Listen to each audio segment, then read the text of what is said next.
አንድ ጥቅስ ላንብብ ከሉቃስ ወንጌል ላይ ነው ማነበው። ሉቃስ ምዕራፍ 2 ላይ ሉቃስ ምዕራፍ 2 ቁጥር 25 ጀምሮ እነሆም በኢየሩሳሌም ስምዖን የሚባል ሰው ነበረ። ይህም ሰው የእስራኤልን መጽናናት ይጠባበቅ ነበር። ጻድቅና ትጉህም ነበረ። መንፈስ ቅዱስም በእርሱ ላይ ነበር።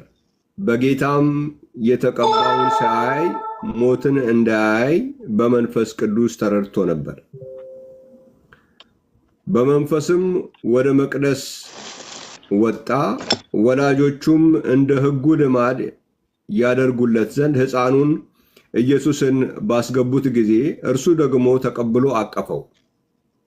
እግዚአብሔርንም እየባረከ እንዲህ አለ፣ ጌታ ሆይ አሁን እንደ ቃለ ባሪያን በሰላም ታሰናብተዋለህ።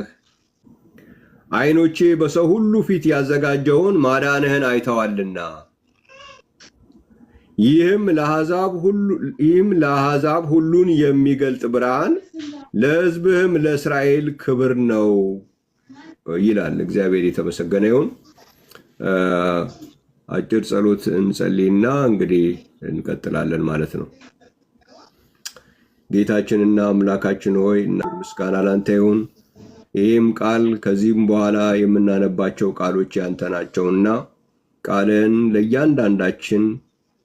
ለእያንዳንዳችን በልባችን በአእምሯችን በመንፈሳችን ላይ ብርሃን እንዲሆን ከሰማይ የሚወርድ ዝናብ ምድርን ታበቅልና ታፈራ ዘንድ እንደሚያደርጋት ከአፌ የሚወጣ ቃሌ የላኩትን ይፈጽማል የምሻውን ያደርጋል እንጂ በከንቱ ወደ እኔ አይመለስም ተብሎ እንደተጻፈ ዛሬ ቃል በእያንዳንዳችን ሕይወት እንዲሁ ይሁን።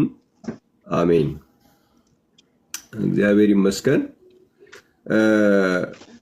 በዚህ ክፍል ላይ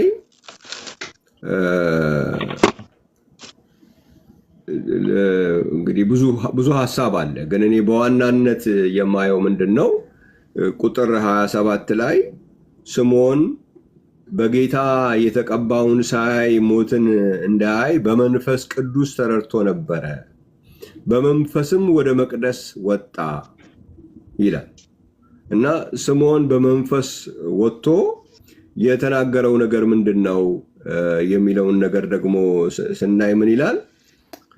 ጌታ ሆይ አሁን እንደ ቃልህ ባሪያህን በሰላም ታሰናብተዋለህ። ዓይኖቼ በሰው ሁሉ ፊት ያዘጋጀኸውን ማዳንህን አይተዋልና ይላል።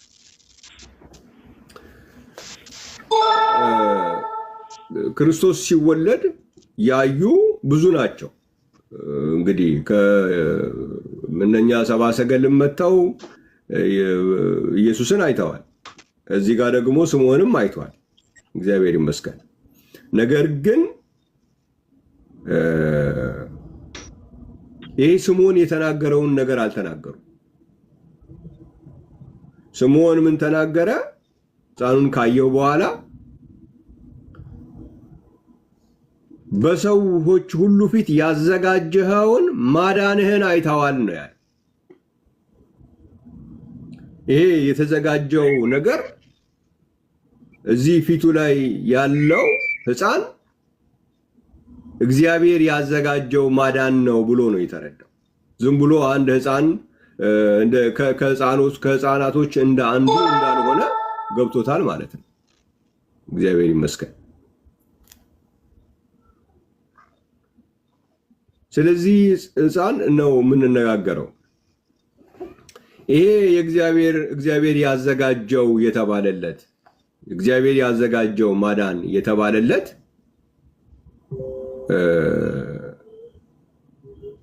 ሕፃን የፊተኛው ሰው ነው ወይስ ሁለተኛው ሰው ነው? በዚህ ጉዳይ ላይ ብዙ ነገሮች ይነሳሉ። ይሄ ጉዳይ ለኛ በጣም ወሳኝ ነው። ስምዖን ይህንን ነገር ሲያስበው በመንፈስ ነበረ።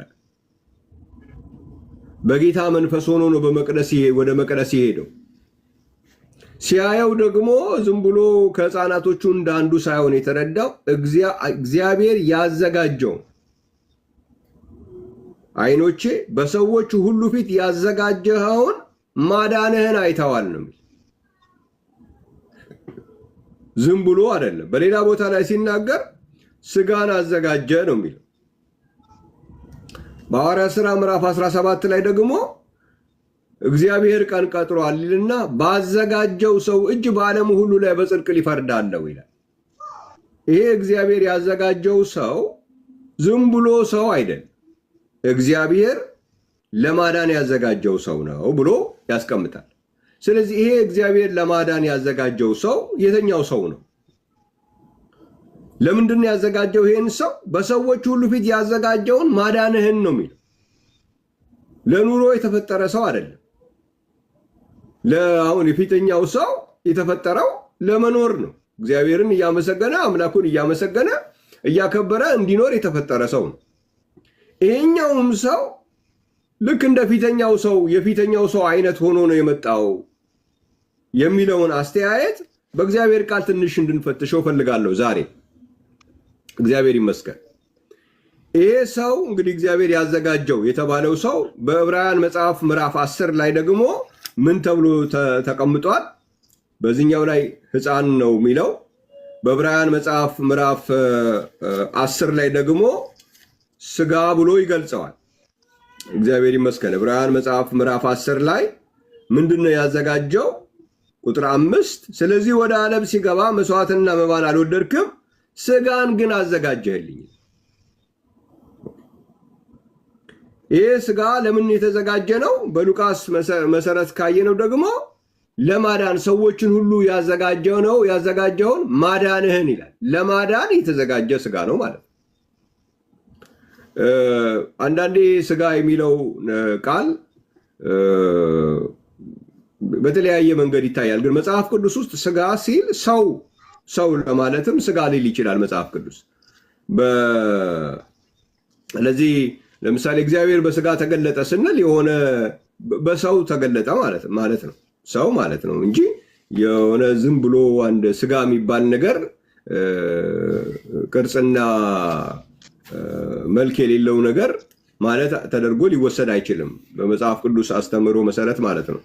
መጽሐፍ ቅዱስ ሰውን ስጋ ብሎ ሊገልጸው ይችላል። ማስረጃ ልሰጣችሁ እችላለሁ። መዝሙረ ዳዊት ላይ በቅንፍ 65 መዝሙረ ዳዊት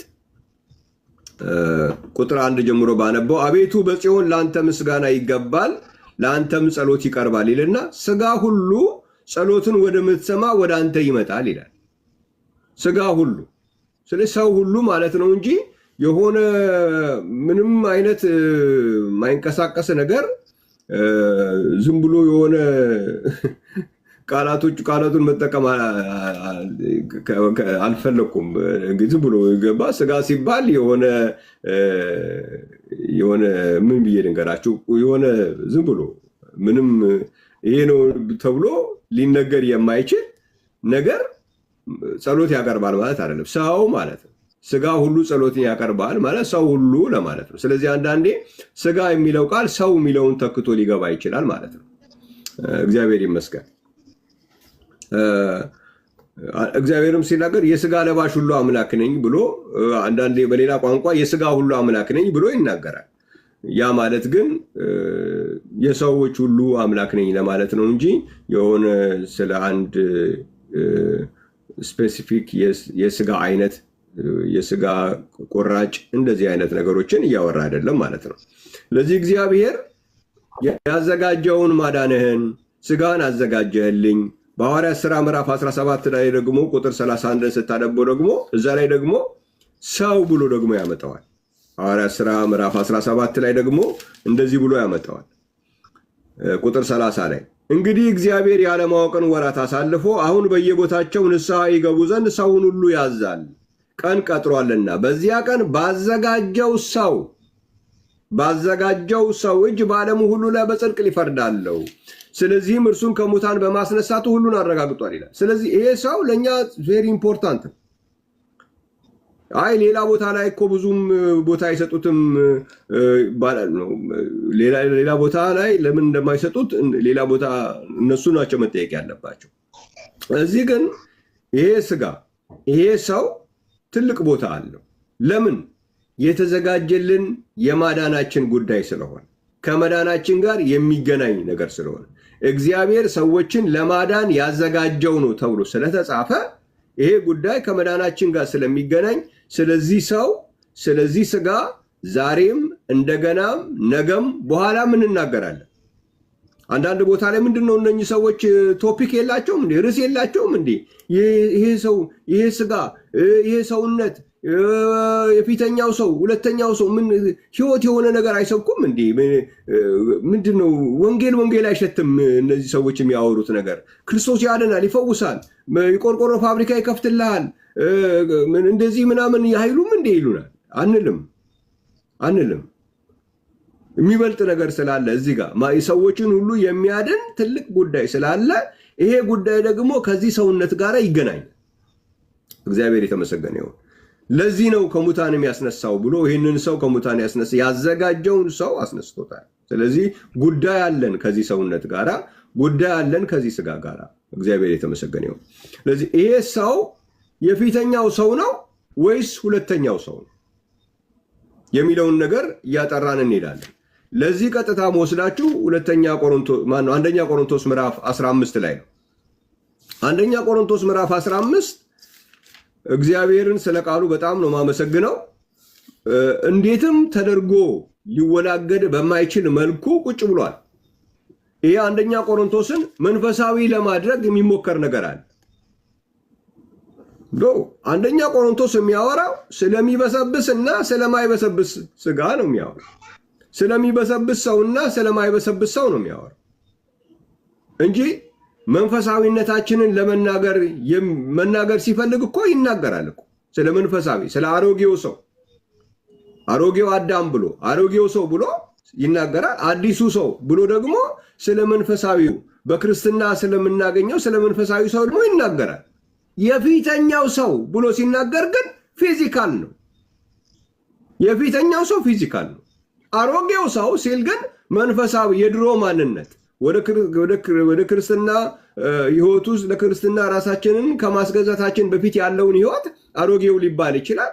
ለክርስትና ደግሞ ራሳችንን ስናስገዛ የምናገኘው በክርስቶስ የምናገኘው ህይወት ደግሞ አዲሱ ህይወት ሊባል ይችላል፣ ወይም አዲሱ ሰው ሊባል ይችላል። የፊተኛው ሰው ካለ ግን ፊዚካሊ ዘፍጥረት ላይ ከሔዋን አስቀድሞ የተወለደው የሔዋንን ባል ነው የሚያወራው የፊተኛው ሰው። እስኪ እንየው ቃሉ ምን እንደሚል። እንደዚህ ይላል ቁጥር 42 ላይ ልጀምረው። የሙታን ትንሣኤ እንዲህ ነው ይላል፣ በመበስበስ ይዘራል፣ ባለመበስበስ ይነሳል። ምንድነው ይሄ? ፊዚካል ነገር ነው እንጂ ስለ መንፈሳዊ ህይወታችን አለ። መንፈሳዊ ነገር የሚበሰብስ ነገር የለም። መንፈሳዊ ነገር ሁለቱም አሮጌው ሰውነታችንም አዲሱ ሰውነታችንም የሚበሰብስ ነገር የለው። መንፈሳዊ ነገር ነው። መንፈሳዊ ነገር አይበሰብስም። የሚበሰብስ ስጋ ነው። ስለዚህ በመበስበስ ይዘራል የሚለው ይሄኛው አካላችን ይሄ ሰውነታችን ይበሰብሳል ነው። ስለ ፊዚካል ነገር ነው የምናወራው። ባለመበስበስ ደግሞ ይነሳል። በውርደት ይዘራል፣ በክብር ይነሳል። በኃይል በድካም ይዘራል፣ በኃይል ይነሳል። ፍጥረታዊ አካል ይዘራል፣ መንፈሳዊ አካል ይነሳል። ፍጥረታዊ አካል ካለ መንፈሳዊ አካል ደግሞ አለ። እንዲሁ ደግሞ ፊተኛው ሰው አዳም ሕያው ነፍስ ሆነ ተብሎ ተጽፏል። እዚህ ፊተኛው ሰው ነው የሚለው። ፊተኛው ሰው አዳም ሕያው ነፍስ ሆነ ተብሎ ተጽፏል። ይሄ መንፈሳዊ ማለት አይደለም። ፊተኛው ሰው አዳም ሕያው ነፍስ የሆነው ዘፍጥረት ላይ ነው። የአዳም የሔዋን ባል ነው። ይሄ እዚህ ጋር የምናየው እሱ ነን። እኛ ከሱ አብረን ነው የምንመጣው። የፊተኛው ሰው ከዛ ተወልደን እኛ እንመጣለን። የፊተኛው ሰው ሕያው ነፍስ ሆነ፣ የፊተኛው ሰው አዳም ሕያው ነፍስ ሆነ ተብሎ ተጽፏል። ኋለኛው አዳም ሕይወትን የሚሰጥ መንፈስ ሆነ። ነገር ግን አስቀድሞ ፍጥረታዊው ቀጥሎ መንፈሳዊው ነው። ስለዚህ የፊተኛውን አዳም ፍጥረታዊ ይለዋል፣ ሁለተኛውን አዳም ደግሞ መንፈሳዊ ይለዋል። የፊተኛው ሰው ከመሬት መሬታዊ ነው። ሰው የፊተኛው ሰው ከመሬት መሬታዊ ነው። የተኛው አዳም። ሁለተኛው ሰው ከሰማይ ነው። ስለዚህ ሁለቱን ሰዎች ኋለኛው አዳም የተባለው ማን ነው? ኋለኛው አዳም የተባለው ክርስቶስ ነው። ይህን ሁሉም ይስማማል። የፊተኛው ሰው ማን ነው? አዳም ነው። የሔዋን ባል ነው። እንዴት ተፈጠረ? የፊተኛው ሰው ሲሰራ እንደዚህ ነው የተፈጠረው። ኋለኛው አዳም ግን ሕይወትን የሚሰጥ መንፈስ ሆነ። ስለዚህ አንድ አይደለም። የፊተኛው ሰው ሕይወትን የሚሰጥ አይደለም። ሰው ነው ግን ሕይወትን የሚሰጥ አይደለም። የፊተኛው ሰው አዳም ሕያው ነፍስ ሆነ። ሁለተኛው የኋለኛው አዳም ግን ሕይወትን የሚሰጥ መንፈስ ሆነ። ይሄ ልዩነት በግልጽ ተቀምጧል። የፊተኛው ሰው ስሪቱን ነው የምናወራው። የፊተኛው ሰው ከመሬት ነው፣ ከአፈር ስለተሰራ ነው። ከአፈር የተሰራ ከመሬት የተሰራ መንፈሳዊነት የለም።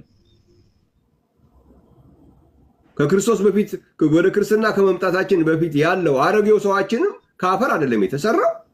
አዲሱ ሰውም ደግሞ ወደ ክርስትና ሕይወት ውስጥ ራሳችንን ከሰጠን በኋላ ደግሞ ያለን ሕይወት ደግሞ አዲሱ ሰውም ከመሬት አይደለም የተሰራው። ይህ ከመሬት የምንለው ሰው የፊተኛው ሰው ነው። ከአፈር የተሰራው ሰው ነው ከመሬት እየተባለ ያለው። ኦኬ። ሁለተኛው ሰው ከሰማይ ነው። ይሄ አሁን ክርስቶስ ነው። ከአፈር የተሰራውን ከመሬት ብሎታል። ከመንፈስ ቅዱስ የተጸነሰውን ደግሞ ከሰማይ ብሎታል። መሬታዊው እንደሆነ መሬታውያን የሆኑ ደግሞ እንዲሁ ናቸው። አሁን መሬታዊው እንደሆነ የሚለው አዳምን ነው። እሱ መሬታዊ እንደሆነ ሁሉ መሬታውያን የሆኑት ደግሞ እንዲሁ ናቸው። ልክ የእሱን መሬታዊ ተከትለን ነው የምንመጣው። ሰማያዊው እንደሆነ ሰማያዊው አንድ ነው። ሰማያውያን እንደሆነ አይደለም፣ ሰማያዊው እንደሆነ ክርስቶስ ነው። ሰማያዊው እንደሆነ ሰማያውያን የሆኑ ደግሞ እንዲሁ ናቸው። የዚያን የመሬታዊውን መልክ እንደለበስን የአዳምን ይህንን እንደለበስን የሰማያዊውን መልክ ደግሞ እንለብሳለን። አይቀርም፣ እንለብሳለን። ልክ የአዳምን እንደለበስን ያኛውን ደግሞ እንለብሳለን። ነገር ግን ወንድሞች ይህን እላለሁ፣ ስጋና ደም የእግዚአብሔር መንግሥት ሊወርሱ አይችሉም። የተኛው ስጋና ደም? የሚበሰብሰው የማይበሰብሰውን አይወርስም ይላል። የሚበሰብሰው መንፈሳዊ ነገር አይደለም። ስለ መንፈሳዊ ነገር የተኛውም አሮጌውም ሆነ አዲሱ መንፈሳዊው ሰውነታችን የሚበሰብስ የለው። የሚበሰብስ የሚባለው ነገር የሚመጣው ከፊዚካል ጋር ነው። ይሄ ፊዚካል አካላችን ነው ይበሰብሳል የምንለው እንጂ መንፈሳዊ ሕይወት ስለ መበስበስ የምታወራው ነገር የለም። አሮጌው ሰውም ሆነ አዲሱ ሰው መንፈሳዊ ነው። እሱ የሚበሰብስ ነገር የለው። እነሆ አንድ ሚስጥር ነግራቸዋለሁ፣ ሁላችን አናንቀላፋም። ነገር ግን የኋለኛው መለከት ሲነፋ ሁላችን በድንገት በቅጽበት ኃይል እንለወጣለን። ሙታን መለከት ይነፋልና ሙታንም የማይበሰብሱ ሆነው ይነሳሉ። ስለ ፊዚካል ነው አሁን የሚያወራው። የማይበሰብሱ የሚበሰብሱ። ከዛ ይቀጥልና እንለውጣል። ይህ የሚበሰብሰው የማይበሰብሰውን የማይበሰብሰውን ሊለብስ፣ ይህም የሚሞተው የማይሞተው ሊለብስ ይገባዋል። እግዚአብሔር ይመስገን። የሚበሰብሰው ይሄ የማይበሰብሰው መልበስ አለበት። ይህ የሚሞተው የማይሞተውን መልበስ። የማይሞተው የሚባለው ማን ነው? የማይሞተው የምንለው የክርስቶስ ሰውነት ነው። ለምንድን ነው የክርስቶስ ሰውነት የማይሞተው የተባለው ከትንሣኤ በኋላ ካለን ሮሜ መጽሐፍ ምዕራፍ 6 ላይ እንደዚህ ይላል። ሮሜ ምዕራፍ 6 ቁጥር 10 ላይ ሞትን አንድ ጊዜ ፈጽሞ ለኃጢአት ሞቷልና በሕይወት መኖርን ግን ለእግዚአብሔር ይኖራል። እንዲሁም እናንተ ደግሞ ለኃጢአት እንደሞታችሁ ግን በክርስቶስ ኢየሱስ በጌታችሁ ሆናችሁ ለእግዚአብሔር ሕያዋን እንደሆናችሁ ራሳችሁን ቁጠሩ ይላል። ቁጥር 9 ላይ ክርስቶስ ከሙታን ተነስቶ ወደፊት እንዳይሞት ሞትም ወደፊት እንዳይገዛው እናውቃለን ይላል። ክርስቶስ ከሙታን ተነስቶ ወደፊት እንዳይሞት ወደፊት ሞትም ወደፊት እንዳይገዛው እናውቃለን። ይህንን የማያውቁ ሰዎች ምን ይላሉ? አይ የማይሞተው የተባለው ክርስቶስ ሊሆን አይችልም። ታዲያ ይሞታል እንዴ?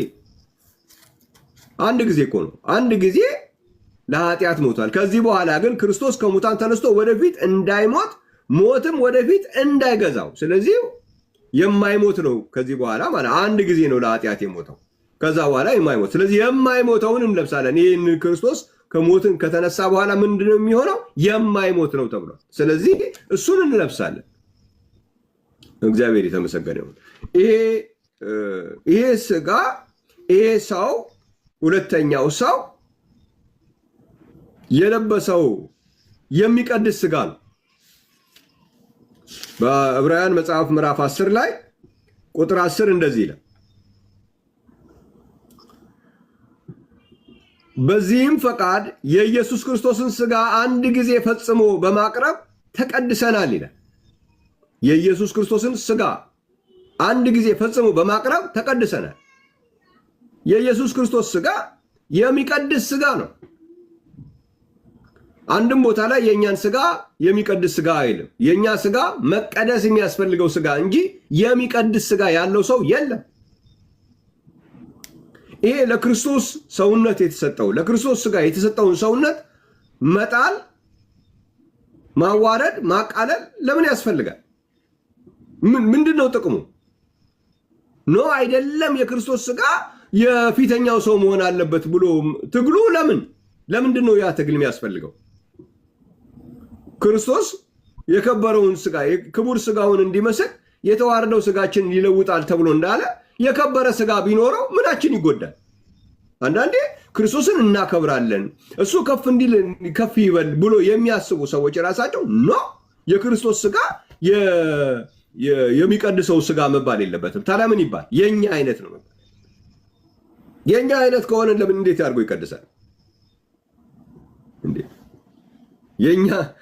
የኛማ እንዴት ይቀድስ? የኛ ከቀደሰ ደግሞ የሚቀድስ ለምን ያስፈልገናል? የኛ የሚቀድስ ከሆነ ራሱ የሱ ስጋ ለምን ያስፈልገናል? የክርስቶስ ስጋ ግን የሚቀድስ ስጋ ነው። የክርስቶስ ስጋ ብቻ የህይወት እንጀራ ነው። ዮሐንስ ወንጌል ምዕራፍ 51 ላይ እንደዚህ ይላል። ዮሐንስ ወንጌል ምዕራፍ 6 ቁጥር 51 ከሰማይ የወረደ ሕያው እንጀራ እኔ ነኝ፣ ሰው ከዚህ እንጀራ ቢበላ ለዘላለም ይኖራል፣ እኔም ለዓለም ሕይወት የምሰጠው እንጀራ ስጋዬ ነው ይላል። እግዚአብሔር ይመስገን። የህይወት እንጀራ ነው ይላል። የህይወት እንጀራ የክርስቶስ ስጋ እንደዚህ የሚል ስም አለው። እስኪ ያንተን ስጋ የኔን ስጋ ያንቺን ስጋ ወስደሽ ይሄ ስጋዬ የህይወት እንጀራ ነው ማለት ትችላላችሁ? እንዴት ይሆናል? ስጋዬ ግን የኔ ስጋ የህይወት እንጀራ ነው ብሎ አስቀምጧል። ስለዚህ ይሄ ስጋ የህይወት እንጀራ ነው። አንዳንድ ስለ ኢየሱስ ስናወራ ሁሉም ስለ ኢየሱስ ሰውነት የተነገረው ነገር ሁሉ መነገር አለበት።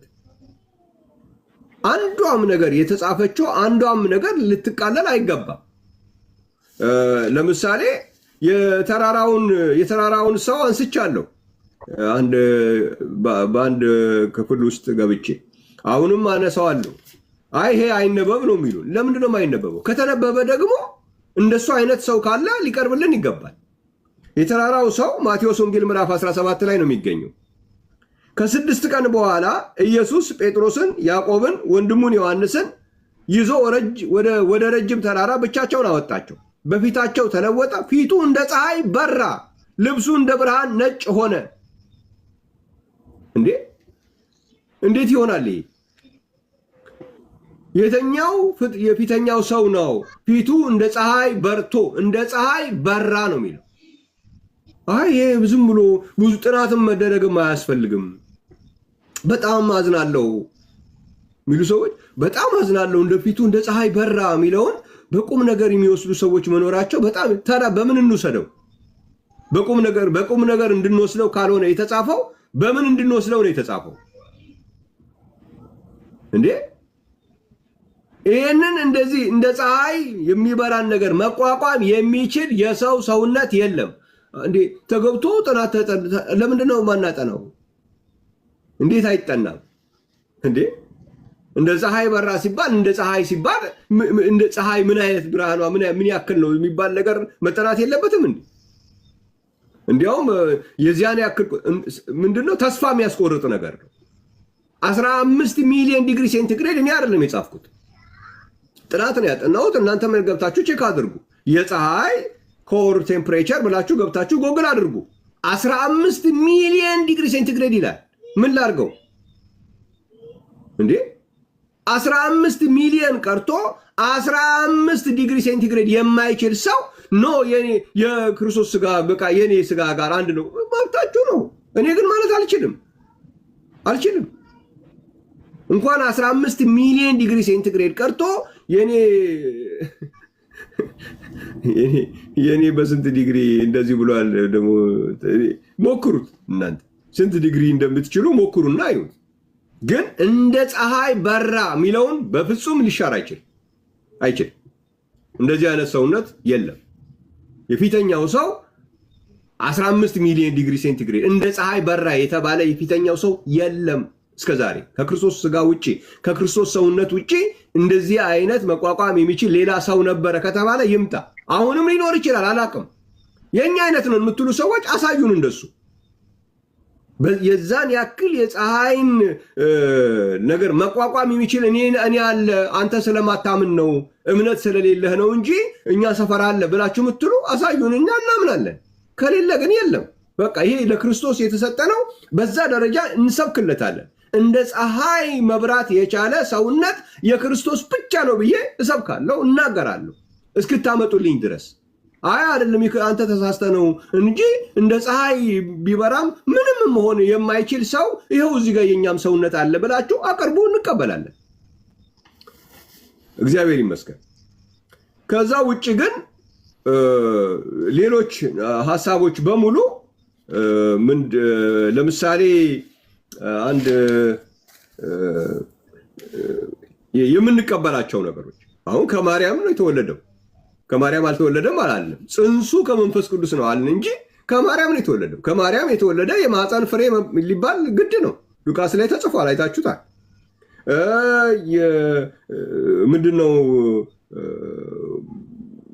ምንድነው አንድ ሌላ ቃልም አለ። ሰው ነው ይላሉ። አዎ ሰው ነው ብለናል። ሰው አይደለም አላለም። ሁለተኛው ሰው ነው አልን እንጂ ሰው አይደለም አይልም መጽሐፍ ቅዱስ። የተባለለትን ሁሉ እንላለን። እግዚአብሔር የተመሰገነ ይሁን። እነዛ የተባሉ ነገሮች ግን የክርስቶስን ሰውነት ወስደው የእኛን አይነት ነው ሊያስብሉ አይችሉም። እግዚአብሔር ይመስገን። የክርስቶስ ስጋ የሚቀድስ ስጋ ነው። የሚቀድስ ስጋ የፊተኛው ሰው የለውም። ካለው አሳዩ፣ እንቀበላለን፣ እናምናለን። የህይወት እንጀራ ሊባል የሚችል ስጋ የክርስቶስ ስጋ ብቻ ነው። የእኛም መባል አለበት የምትሉ አቅርቡ፣ እንቀበላለን። ከዛ በተረፈ ከሴት ተወለደ የሚለው ከሴት እኮ ነው የተወለደው። እኛ ከየት ተወለዳለን? ከወንድ ነው አለ እንዲህ ገላትያ ላይ እኮ ከሴት የተወለደውን ይላል። እኛ ከምን ተወለዳለን? ያ ከመንፈስ ቅዱስ የተጸነሰው ሰውነት የተወለደው ከሴት ነው። ትክክል ነው። ማርያም ሴት ናት። እግዚአብሔር ይመስገን። እንዲያውም ነው የሴቷ ዘር መባል አለበት። የሴቷ ከእሷ ስጋ ወስዶ ነው። ጥሩ ነው። አሁን ከእሷ ስጋ ወሰደ የሚሉ ሰዎች እሺ ብለን ተቀበል። ከእሷ ስጋ ወሰደ ከተባለ ከእሷ ሊወስድ የሚችለው ሴት ነው መሆን የሚችለው። ከማርያም ስጋ ስለወሰደ ነው ወስዶ ነው ሰው የሆነው ብሎ የሚያስብ ሰው እንግዳው ከማርያም ሊወስድ የሚችለው ኤክስ ክሮሞዞም ነው ብዬ ተናገርኩኝ። አንድ ወዳጃችን እንዲህ ለምን እንደዚህ ይላል? ኤክስ ለምን ይባል? ታዲያ ምን እናድርገው? እዛ ድረስ ደርሳችሁ ስጋ ነሳ አልተጻፈም እንደዛ የሚል ነገር ግን ከዛ ውጪ መንገድ የለውም ብላችሁ ተረድታችሁ እዛ ከደረሳችሁ እንግዲህ መሄዳችሁ ካልቀረ በደንብ ንኩትና ከሴት ሊወስድ የሚችለው ኤክስ ክሮሞዞም ነው። ስለዚህ መወለድ ያለበት ከማርያም ነው ስጋ የነሳው ካላችሁ እንግዳው ሴት ነው መወለድ ያለበት። ከማርያም ወስዶ ወንድ ሊሆን የሚችልበት መንገድ ካለ አሳዩን። እኔ በማርያም ማፀን ውስጥ የተሰራው ነገር ታምራት እንደሆነ ብቻ ነው የማውቀው። አይ ነስቶ ነው ልክ እንደ ማንኛውም እንደ ፍጥረታዊው ሰው ከእናቱ ከአባቱ እንደሚሆነው ማርያም ደግሞ ክርስቶስ ደግሞ ከማርያም ነው ስጋ የወሰደው ካላችሁ ከማርያም ሊወስድ የሚችለው ኤክስ ብቻ ነው። የሴት ነው እንጂ ማርያም ያላት የወንድና የሴት ያለው ወንድ ጋር ብቻ ነው ኤክስ ዋይ ያለው። ይሄ ሪያሊቲ ነው። እናጥና ካላችሁ እዛ ነው የምትደርሱት። ኤክስ ዋይ የሚባል ነገር ወንዱ ጋር ነው ያለው። ወንድ ሊያደርግ የሚችል ነገር የሴት ስጋ ላይ የለም። ስለዚህ ስጋውን የነሳው ከማርያም ነው ካላችሁ መምጣት ያለበት ሴት ነው። እንግዲህ ትንሽ ቆይታችሁ አይ እኛ ተሳስተን ነው ክርስቶስ ወንድ ይመስለን ነበር እንጂ ወንድ አይደለም ካላችሁ ኦኬ፣ እሱን ደግሞ አብረን እናያለን። ማርያም ሴት ነው ብላችሁ ካመናችሁ ክርስቶስ ደግሞ የተወለደው ሕፃን ደግሞ ወንድ ነው የምትሉ ከሆነ ግን ስጋውን የነሳው ደግሞ ከማርያም ነው ካላችሁ እንግዳው ከማርያም ሊወስድ የሚችለው ሴት ብቻ ነው ያለው። ማርያም ጋር ወንድ የሚባል ነገር የለም ከማርያም ነሳ ካላችሁ። የተወለደው ወንድ ነው፣ ምንም ማድረግ አንችልም። ስለዚህ እንደዛ አይነት ትምህርት መጽሐፍ ቅዱስ የለውም። መጽሐፍ ቅዱስ የሚነግረን ቃል ስጋ ሆኗል፣ አለቀ። ከመንፈስ ቅዱስ ተጸንሷል፣ አለቀ። ከማርያም ነው የተወለደው፣ ልክ ነው። ከማርያም የተወለደ ነው። ስለዚህ የማፀንሽ ፍሬ መባሉ ከማርያም ማፀን መወለዱን የሚነግረን ነው። እግዚአብሔር የተመሰገነ ይሁን። ስለዚህ የክርስቶስ ስጋ የሚቀድስ ስጋ ነው። የሕይወት እንጀራ የተባለ ስጋ ነው። የጌታ ስጋና ደም የተባለ ስጋ ነው። የጌታ ስጋና ደም ነው የተባለ አንደኛ ቆሮንቶስ ምዕራፍ 11 ላይ ተጽፏል። ቁጥር 29 ላይ ክርስቶስ የክርስቶስ ሰው ማቴዎስ ወንጌል ምዕራፍ 17ን ሉቃስ ምዕራፍ 9 ያለውን ማርቆስም ላይ እሱ እስካልተሰረዘ ድረስ ክርስቶስ የተራራው ሰው ነው። የተራራው ሰው ደግሞ እንደ ፀሐይ የሚበራ እንደዛ አይነት ስጋ የፀሐይን አይነት ሙቀት ሊቋቋም የሚችል እንደ ፀሐይ የለም። እንደዛ አይነት የፊተኛው ሰው የለም። ስለዚህ ሐዋርያ ጳውሎስ በግልጽ አስቀምጧል። ክርስቶስ ሰው ነው፣ ግን ሁለተኛው ሰው ነው ብሎ ያስቀመጠው። ሁለተኛው ሰው ከመንፈስ ቅዱስ የተጸነሰ ሁለተኛው ሰው ነው ክርስቶስ። እግዚአብሔር ይመስገን። ግን በነገር ሁሉ ደግሞ እንደኛ በነገር ሁሉ እንደኛ ሲባል በጣም ብዙ ሰው እንደኛ በነገር ሁሉ ማለቱ ስጋውንም ነው ብሎ ይላሉ። ዕብራውያን ላይ እስቲ አንብቡት ጥቅሱ ምን እንደሚል። ዕብራውያን መጽሐፍ ላይ ቃሉ የሚለውን ብቻ ነው ማለት ያለብን። ከቃሉ ማለፍ አንችልም። ዕብራውያን መጽሐፍ ምዕራፍ 4 ቁጥር 14 ላይ ወይም 15 ጀምሬ ላንብበው። ምን ይላል? ከኃጢአት በስተቀር በነገር ሁሉ እንደኛ የተፈተነ ነው። ኦኬ፣ እንደኛ የተፈተነ ነው እንጂ የሚለው የኛ አይነት ሰው ነው አይልም። ከኃጢአት በቀር እንደኛ የተፈተነ ነው። ሁሉንም እኛ ልንፈተን የሚገባውን ፈተናዎች ሁሉ ተፈትኗል። ያንን መፈተን የሚችል ስጋ ነው። ያንን መፈተን የሚችል ሰው ነው። ግን ሁለተኛው ሰው ነው። ይሄን ሁሉ ይሆን የተራበ ሁሉ ስጋው አንድ አይነት ነው ማለት አይደለም። የተጠማ ሁሉ ስጋው አንድ አይነት ነው ማለት አይደለም። እንዴ እንስሳም እኮ ይራባል እና ስጋው አንድ ነው ከኛ ጋር ልትሉ ነው?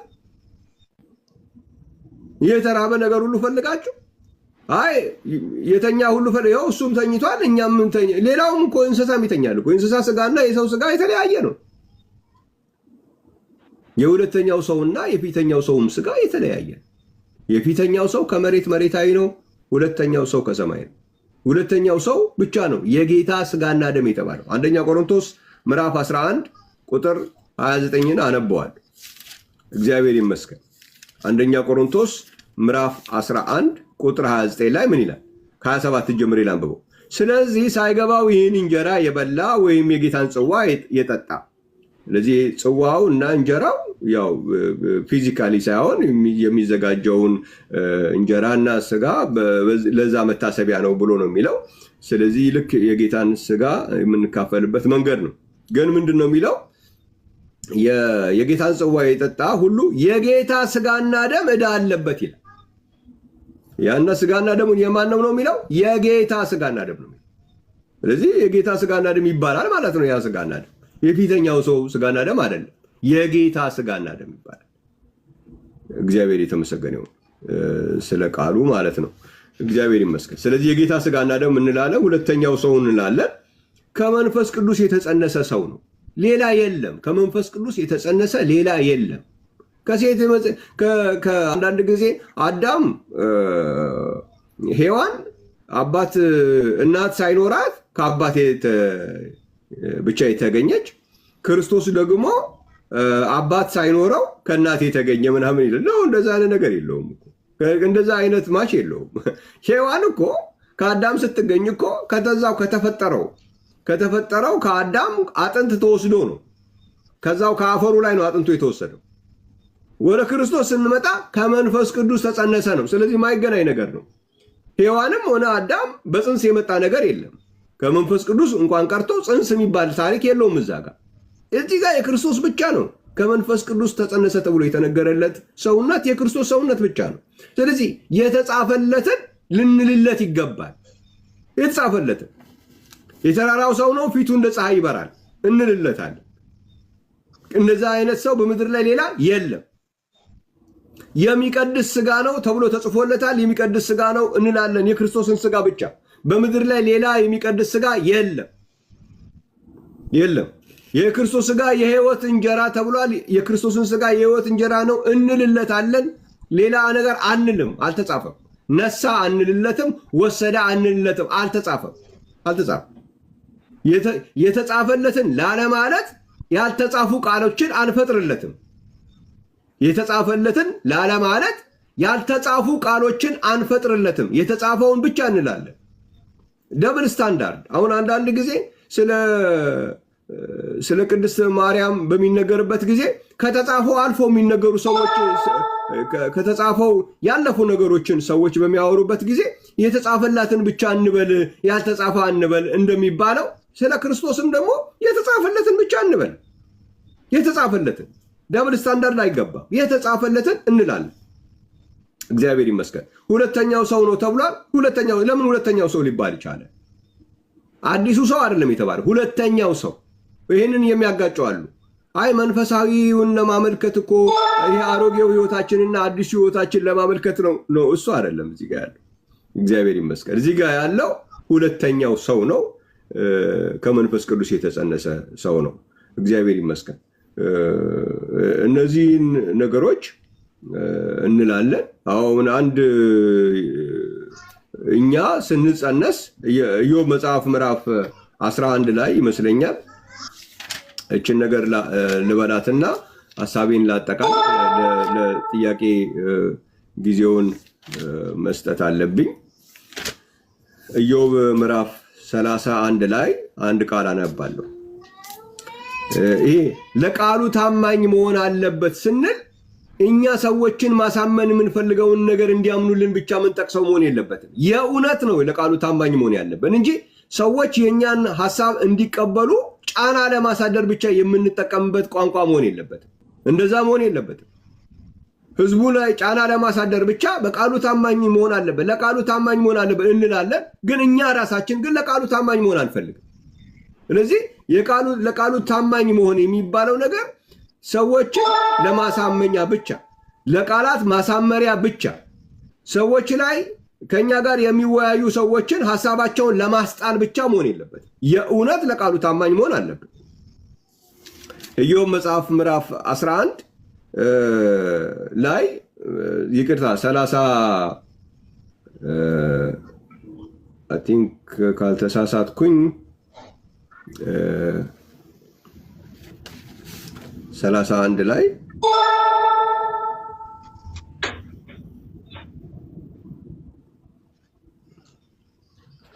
ቼክ ማድረግ ኦኬ 31 ላይ ቁጥር 15 ላይ ነው። ምን ይላል?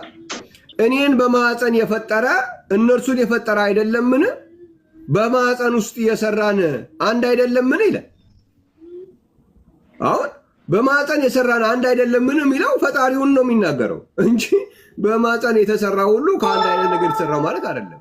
ይሄ እኔን በማዕፀን የፈጠረ ኢዮብ የተፈጠረው ከእናትና ከአባት ነው። እግዚአብሔር ይመስገን።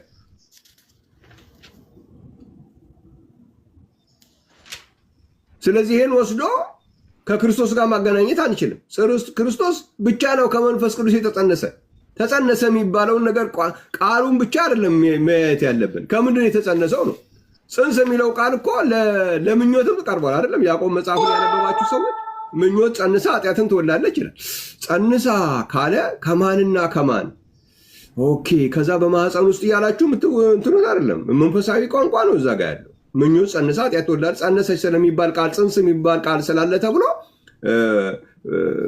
ባዮሎጂካል አይደረግም። እግዚአብሔር ይመስገን። ስለዚህ የክርስቶስም ፅንስ ስለተባለ የኛ አይነት ባዮሎጂካል ፕሮሰስ ሊሰጠው አይችልም። ከመንፈስ ቅዱስ የተጸነሰ ነው። እግዚአብሔር የተመሰገነ ይሁን። የሚቀድሰንም ለዛ ነው። እችን ነገር ልበላችሁ። የክርስቶስ ስጋ የኛ አይነት ስጋ ሲሆን የሚቀድሰን ነገር ነው የምናጣው። የምንቀደስበትን ስጋ የክርስቶስ ስጋ ከመንፈስ ቅዱስ የተጸነሰ ስጋ። ስለ የክርስቶስን ስጋ የፈለግነውን ብንል ምንም ችግር የለውም ብላችሁ የምታስቡ ሰዎች በምን ልትቀደሱ ነው? በምን ልንቀደስ ነው? በምን እንድቀደስ ልትነግሩኝ ነው? የክርስቶስን ስጋ የኛ አይነት ስጋ ነው ብለን የምንዳፈረው እና ይሄ በጣም ጥንቃቄ መደረግ ያለበት በሰፊው ደግሞ መጠናት አለበት ብዬ አምናለሁ። ጌታ ኢየሱስ ለዘላለም የተባረከ ይሁን። አሁን ጥያቄዎችን እቀበላለሁ። ጥያቄዎችን ስቀበል ያው እኔ በዚህ ቤት ውስጥ ብቻ ነው የምገኘው። ቅዳሜ ይገኛለሁ። ሁልጊዜ ስለምገኝ እግዚአብሔር ከረዳን ጤና ከሰጠን የእግዚአብሔር ፈቃድ ቢሆን ቅዳሜ ለመገኘት እንትን ስለምል መታችሁ ጥያቄውን ማቅረብ ስለምትችሉ ምንም ችግር የለውም። ምንም ዛሬ ካልተሳካ በሚቀጥለው ይሳካል ማለት ነው። ስለዚህ ሌላ ቦታ ላይ የተነሳ የሰዎች ስም እዚህ ማንሳት አያስፈልግም። የሰው ስም አንስታችሁ ማጣጣል አያስፈልግም። እሱ እኔ የነኛን ሰዎች ትምህርት መቋቋም ያቃተው ሰው ነው ብዬ ነው የማስበው። ስለዚህ የሌላ ሰው ስም አምጥታችሁ እዚህ ጋር አታንሱ፣ አስፈላጊ አይደለም። እዚህ ጋር ግን ትምህርት ብቻ ሌላም ሰው ያስተማረው ትምህርቱን ከሆነ ትምህርቱ ላይ ብቻ ፎከስ አድርገን እንናገራለን። ሰዎችን ለማጣጣል ምናምን የሚደረጉ ነገሮች ብዙ አይጠቅሙምም፣ ሲጠቅሙ አላየውም። ሶፋር ያራርቃል እንጂ አያቀራረብም እሱ። ስለዚህ ሰዎች እንዲድኑ ከሆነ ፍላጎታችን፣ እኔም እንድድን ከሆነ ፍላጎት፣ እኔም ትምህርቴ ላይ ከመጽሐፍ ቅዱስ ውጭ የተናገርኩት ነገር ካለ ይሄ የተናገርከው ነገር መጽሐፍ ቅዱስ ላይ የለም የሚል ሙግት ማድረግ እንችላለን።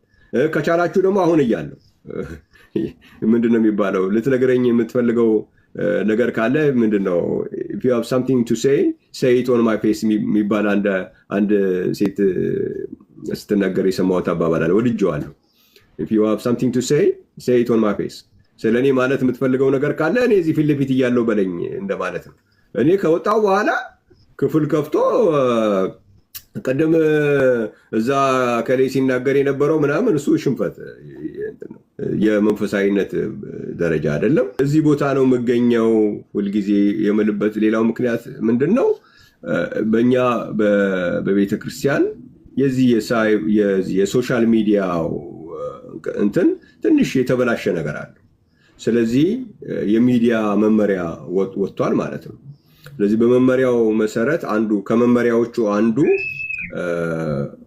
እንደ አገልጋይ መገኘት የምንችለው በመጋቢ የተከፈተ ክፍል ውስጥ ነው። ስለዚህ በፓስተር የተከፈተ ማለት ነው።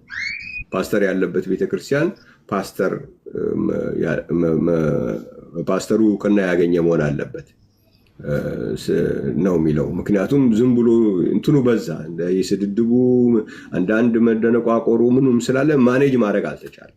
ስለዚህ የወጣ መመሪያ ስላለ በመመሪያው መሰረት መሄድ ስላለብኝ እንደዚሁ እኔ በመከፍተው ክፍል ውስጥ ነው የምገኘው።